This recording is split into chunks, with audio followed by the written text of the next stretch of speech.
Hey everybody, welcome back to the Percy Jackson, Son of Poseidon podcast. This is going to be part 3 of my review for Percy Jackson, The Sea of Monsters. So going into reading this book, I remembered it being my favorite in the series.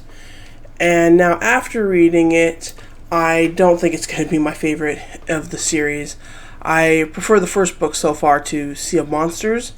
And I think one of the reasons why I enjoyed it so much the first time is it is the shortest book of the series, and it has a quick pace, and they're getting introduced to more new characters and everything. But I think whereas when I was younger I saw it being it short as a more of a strength. Now I think it suffers from being the shortest in the series. Many parts of this book feel rushed, and some parts were too drawn out and other parts were too rushed. So, the chariot race, that could have been a little bit shorter. We didn't get to spend enough time with Clarice or Luke, even though they play crucial roles in the story in this book. We spend most of our time with Percy and Annabeth, which I do love because we see how their friendship has grown over the year and how they've learned to open up and trust each other, which is great. Also, I do like Annabeth's character arc of not liking Tyson at the beginning because of her past interactions with Cyclops, but then she comes to realize that Tyson is different, and she gives him credit for helping with the quest at the end. Also, Percy has a small arc with Tyson as well. First, he likes him as a friend, but then when he realizes, because he thinks Tyson's a human, but then when he learns that, Tyson's his half-brother, he kind of is ashamed to have this half-brother that's a monster. And then he realizes how much he cares about Tyson when he thinks that he is dead. So in the end, he proudly proclaims Tyson as his brother. And it's kind of sweet since Percy has, been this only child his whole life. It's kind of interesting that he accepts, that he has this brother now and they have this connection. So I do like those character arcs pertaining to Tyson in particular. However, with this book being the shortest, we don't get the same character development from the other characters that we have spent less time with. I think Clarice is an interesting character, being the daughter of Ares and feeling, the pressure of Ares to finish this quest without the help of Percy, which I think is pretty interesting. But also knowing that she did need Percy's help in the end, and, sort of not wanting, she's a little hesitant to accept help from Percy because she feels like she needs to prove herself. But, we don't really get to know Clarice or how she feels. I would like to know more about Clarice and why she feels this pressure that she needs to live up to her father's expectations. And I can't remember if we get much Clarice in the next books, but I think this is kind of the most we get from her in terms of being involved with the actual plot. And so it's a little disappointing that we don't get to spend more time with her and sort of build a relationship with her and the other characters. There's also not a lot of Grover or Chiron in this book, which were the two characters that started off the series in The Lightning Thief. So they were the two characters that sort of endeared us to the story of Percy and, his connection with them. And I feel Grover, really was the heart of that first book. And he's kind of replaced in this book by Tyson. And then Chiron is the mentor figure that doesn't actually get replaced in this book. So it's just he's just absent in the role. And so we don't get enough of them, I think, of the familiar characters. And we don't get enough of the new characters either. And Chiron does mention that, it's revealed he is the son of Kronos. And I don't really remember if this comes back up again in the later books. I think it wasn't touched upon enough in this book. It may get mentioned, I'm not sure, in the next books, but I don't remember it being a crucial part of anything. So I'm not really sure why we're bringing up this big reveal that Chiron is the son of Kronos. It seems like it should be a pretty big deal. And then even Tyson just kind of comes off more as a simpleton, a goofy little brother to Percy, instead of like an actual character in and of himself. And so I do wish we maybe would have portrayed Tyson a little bit better. He is definitely very sweet and kind, and he does have a heroic moment towards the end, which I do like. And I do think that part of, him being a Cyclops is why he comes off so childish. But I do wish maybe we do get more of Tyson going forward, and this, gets addressed later on. But I wish Tyson was more of an actual person in this book rather than just Percy's little brother. And then we don't get a whole lot of Luke in this. Luke has this whole plan to resurrect Kronos, but I think there's only like 2, maybe 3 scenes with Luke in this entire book. And we need more of him, we need to see him recruiting the people to his cause in order to really kind of understand him as a villain and sort of root for him to kind of want this sort of redemption that Hermes, his father, kind of was hoping for. And so at this point, I just don't really care about Luke, even though, we did get to meet his father Hermes. I just feel like there's not enough Luke in here for me to care either way if he succeeds or if he doesn't succeed. And that's kind of a weak villain. So I wish we got more from Luke in this. I do like Hermes, his father. He comes off as this fun, sort of mailman, business type man. And I like how he talks to Percy. He doesn't treat him like a little kid or is dismissive with him like some of the other gods, which is nice to see from the gods because, Zeus was kind of a jerk and Poseidon was kind of standoffish.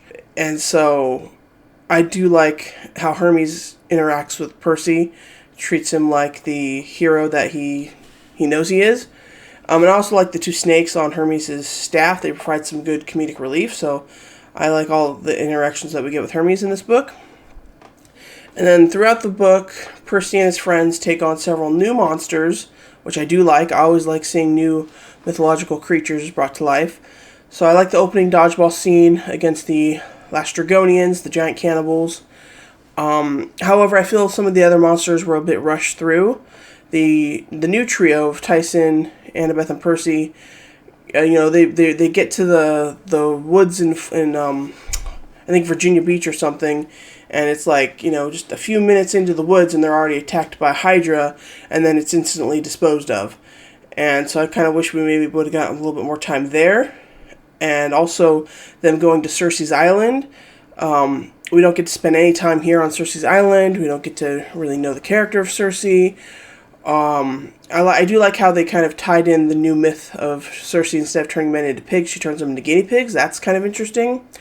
But I wish we had more time on Circe's Island and would have tied it in more with the Circe mythology, that we get in the Odysseus story.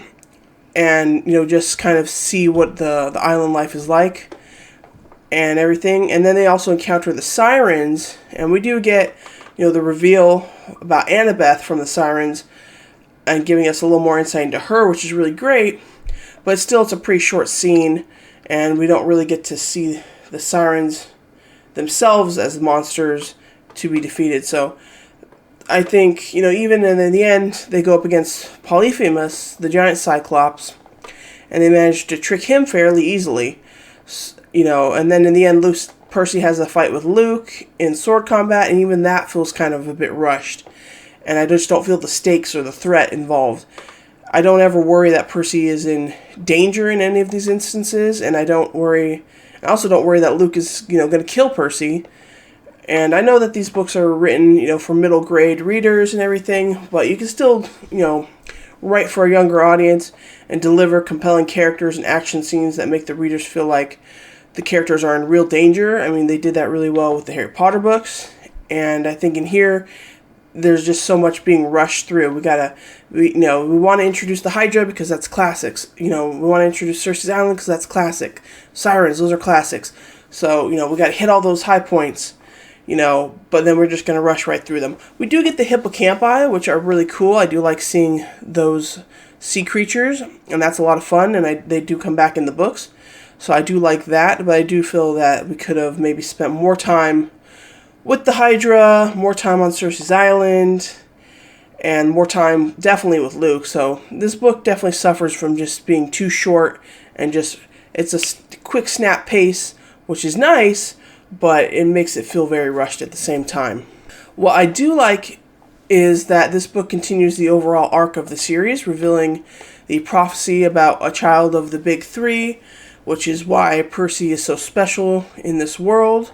And then the reveal at the end with Talia coming back to life. And so now Percy is no longer the only child of the big three. And also the reveal of what really happened with Annabeth, Luke, and Thalia all those years ago. Something that was hinted at in the first book, but now we learn that they were actually attacked by Cyclops, and that Talia sacrificed herself, and that's how she was turned into the tree. And now the Golden Fleece has essentially cured her, and we get Talia back. So I do like that. It's a great way to tie the first two books in together, and also set up some stuff going forward.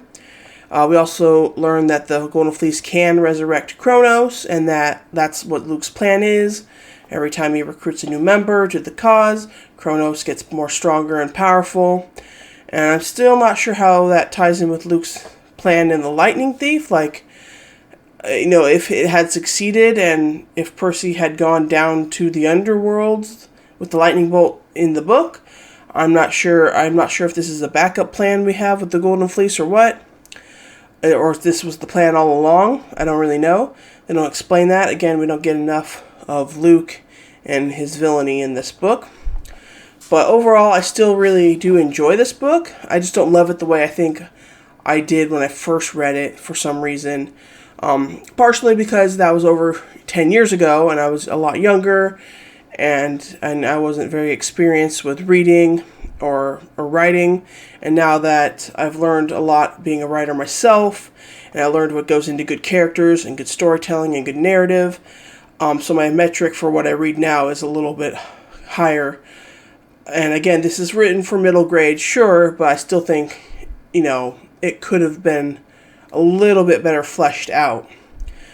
And so, when I first read it, I just liked that this was really fast-paced and it was short.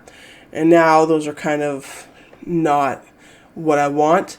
Now I've read the entire series, I'm looking for a little bit more. The fast-paced nature, in this book is a little bit of a hindrance, and we need to spend more time with the characters. So, we'll see how I end up ranking all 5 books in the end. Maybe this will still be, on the higher end, I don't remember. But I have a feeling that I will enjoy the next book, The Titan's Curse, more than I did the first time, because I am a little bit more mature, and that one does, I think, from what I remember, it does kind of get to be a little bit more mature in its themes and everything. So, hopefully, I don't remember anything about that book, so I'm going in fairly fresh. I pretty much remembered The Lightning Thief and Sea of Monsters pretty accurately. From here on out, I don't remember the other 3 books that well. I just remember sort of an overall ending, but I'm really looking forward to finishing off the series. So overall, that's my thoughts on Percy Jackson and the Olympians, the Sea of Monsters. I still enjoy it. It's not as great, has a lot of problems, but I do like what we get from it in terms of Percy, Annabeth, and even Tyson a little bit. But it's not what I love. So, what do you think? Am I being too harsh on the book? Maybe I am. Do you really love it? Do you like it? Do you hate it? So let me know your thoughts in the comments below. So thank you all for listening, and stay tuned for more Percy Jackson, Son of Poseidon podcast. Next up is Book 3, The Titan's Curse. Until next time, later, Seaweed Brain.